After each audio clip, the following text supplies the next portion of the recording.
Il y a beaucoup de travail à faire. En ce moment, on est en train de promouvoir la filière grenade. La filière grenade est une filière très prometteuse. Nous mettons en avant tous les atouts de nos produits en termes de bienfaits pour la santé, en termes d'impact économique sur les populations dans les régions. Donc tous ces aspects-là sont pris en considération pour valoriser nos produits de terroir et les mettre au devant de la scène.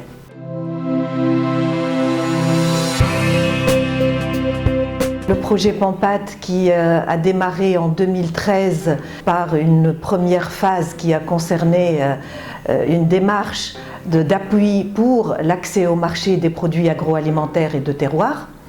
Il y avait différentes filières qui étaient concernées et qui étaient surtout valorisées par des signes de qualité distinctifs.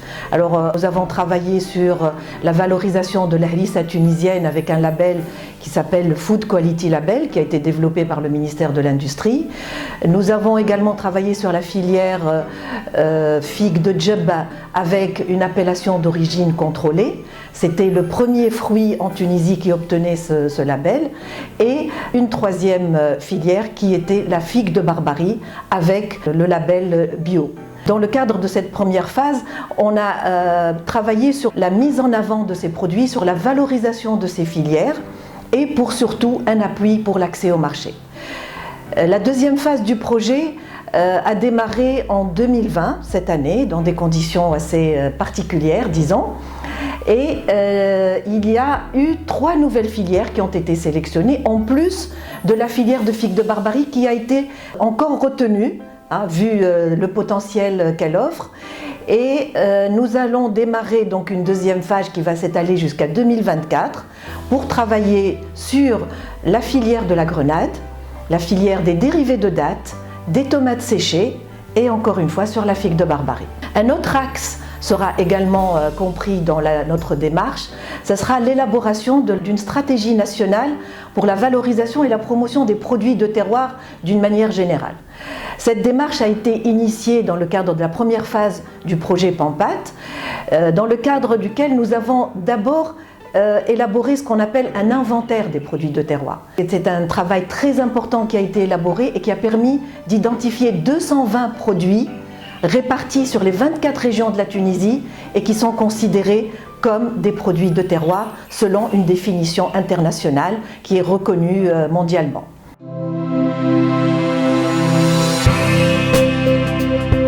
Nous avons bien sûr des partenaires, nous travaillons en étroite collaboration avec le ministère de l'Industrie, le ministère de l'Agriculture, mais également des structures institutionnelles. Je citerai notamment le JICA pour la composante tomate séchée, le JIDAT pour les dérivés de dattes, le J-Fruit pour la filière grenade, mais également l'APIA qui est notre partenaire pour la promotion des produits de terroir.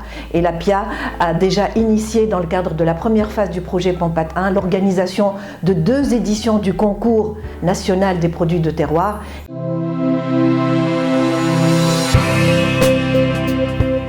C'est un projet qui a pour cette deuxième phase un budget de 4 millions de francs suisses.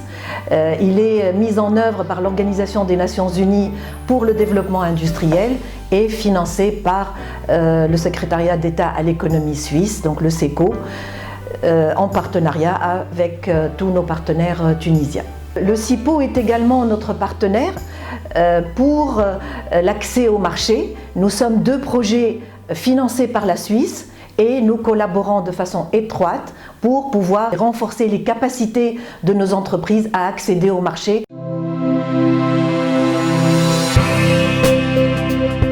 Alors il y a eu plusieurs volets sur lesquels le projet a travaillé.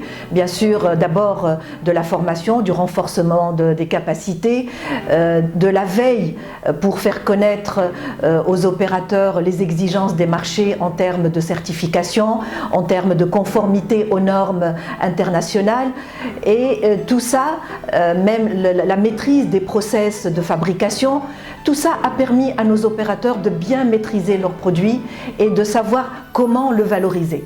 Le travail également au niveau marketing, au niveau développement des emballages, développement des sites web pour avoir une visibilité, avoir une vitrine à l'international. Tous ces aspects-là ont été mis à disposition des entreprises. Leur accompagnement pour participer à des salons à l'international, un apprentissage sur l'optimisation de ces participations. Donc tout ça a permis aux opérateurs des différentes filières de mieux se positionner et de mieux communiquer sur leurs produits et également de trouver de nouveaux marchés. Le fait d'avoir choisi 4 filières porteuses en Tunisie va montrer la démarche, l'approche à préconiser pour vraiment refaire ce modèle et dupliquer ce modèle pour plusieurs autres filières tunisiennes qui sont aussi très porteuses et qui ont besoin d'un accompagnement, d'un appui pour renforcer les capacités des entreprises et des opérateurs afin de mieux accéder au marché et d'avoir une meilleure image à l'échelle nationale et internationale.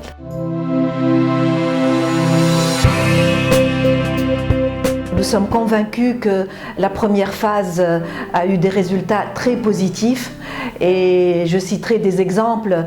Aujourd'hui, la harissa tunisienne, grâce à la démarche qui a été mise en place, a été proposée pour être enregistrée en tant que patrimoine immatériel de l'UNESCO. Nous attendons avec impatience les résultats qui vont, Inch'Allah, arriver au début d'année 2021. Nous avons vu aussi l'impact de la démarche de valorisation d'un produit de terroir dans une région montagneuse de la Tunisie, qui est la région de Djebba, où tout le travail a été fait autour de la communication sur un produit de la région et tout l'impact économique et toutes les retombées sur la région en termes de valorisation du produit, en termes de visibilité de la région en tant que site touristique. Je pense que ces exemples à eux seuls sont très parlants et sont très significatifs.